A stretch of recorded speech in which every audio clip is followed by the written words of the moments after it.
আসসালামু আলাইকুম। বিজিবিতে অবশেষে প্রকাশিত হলো সিপাহী পদে নিয়োগ বিজ্ঞপ্তি। তো আজকে ভিডিওর মাধ্যমে আমরা বিস্তারিত দেখে নিব। চলুন কথা না বাড়িয়ে মূল ভিডিওতে চলে যাই।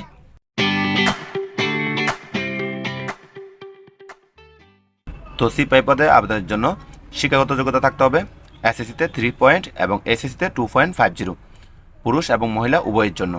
বেতন স্কেল হচ্ছে জাতীয় বেতন স্কেল 2015 অনুযায়ী, অর্থাৎ 9,000 থেকে 21,800 টাকা। বয়স থাকতে হবে 19/7/2026 তারিখে 18 থেকে 23 বছরের মধ্যে, অর্থাৎ যাদের জন্ম 20/7/2003 হতে 19/7/2008 এর মধ্যে শুধুমাত্র তারাই আবেদন করতে পারবেন। এবার দেখে নিব শারীরিক যোগ্যতা। তো উচ্চতা থাকতে হবে পুরুষ প্রার্থীর জন্য পাসপোর্ট 6 ইঞ্চি, ক্ষুদ্র ও নিগোষ্ঠী সম্প্রদায়ের জন্য পাসপোর্ট 4 ইঞ্চি।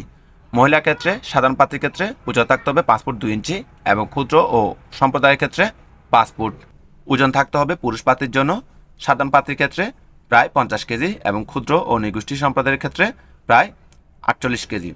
এরপরে মহিলা প্রার্থীর জন্য সাধারণ প্রার্থীর ক্ষেত্রে ওজন থাকতে হবে প্রায় 48 কেজি, ক্ষুদ্র ও নিগোষ্ঠীর ক্ষেত্রে প্রায় 44 কেজি।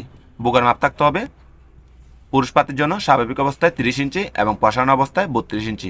মহিলা প্রার্থীর জন্য স্বাভাবিক অবস্থায় 28 ইঞ্চি এবং প্রসারণ অবস্থায় 30 ইঞ্চি। দৃষ্টিশক্তি থাকতে হবে 6/6। তো আপনাদেরকে কিন্তু অবশ্যই অবিবাহিত হতে হবে। তো বলা হচ্ছে সকল জেলা থেকে আপনারা জিডি পদে পুরুষ এবং মহিলা সকলে কিন্তু আবেদন করতে পারবেন। তো আবেদনের জন্য আপনাদেরকে যে ওয়েবসাইটে প্রবেশ করতে হবে সেটা হচ্ছে joinborderguard.bgb.gov.bd। এই ওয়েবসাইটে প্রবেশ করে আপনারা চাইলে অনলাইনে আবেদন করতে পারবেন। তো অনলাইনে আবেদন সময় শুরু হবে 24 মার্চ 2026 তারিখ সকাল 10টা থেকে এবং আবেদনের সময় শেষ হবে 2রা এপ্রিল 2026 তারিখ রাত 12টা। তো এর মধ্যে কিন্তু আপনাদেরকে অনলাইনে আবেদন শেষ করতে হবে। তো যারা আমার মাধ্যমে আবেদন করতে চান স্ক্রিনে দেখানো হোয়াটসঅ্যাপ নাম্বারে চাইলে যোগাযোগ করতে পারেন। তো বিভিন্ন ধাপে কিন্তু আপনাদেরকে আবেদন করতে হবে, যেমন যোগ্যতা পরীক্ষা, রেজিস্ট্রেশন, আবেদন ফি জমা, শিক্ষাগত যোগ্যতা যাচাই, ব্যক্তিগত তথ্য প্রদান ও ছবি আপলোড, অ্যাডমিট কার্ড বা প্রবেশপত্র ডাউনলোড। তো মাঠে আপনাদেরকে কী কী কাগজপত্র নিতে হবে এখানে বিস্তারিত দেওয়া আছে, এখান থেকে দেখে নেবেন, অথবা এই সংক্রান্ত একটা ভিডিও ইতিমধ্যে আমার ইউটিউব চ্যানেলে দেওয়া আছে, সেটা দেখে নিতে পারেন। তো এই ছিল মূলত আজকে ভিডিও, আশা করি বুঝতে পারছেন। এরপর যদি কারো কোনো প্রশ্ন থাকে তাহলে কমেন্টের মাধ্যমে জানাবেন। সকলকে ধন্যবাদ। আসসালামু আলাইকুম।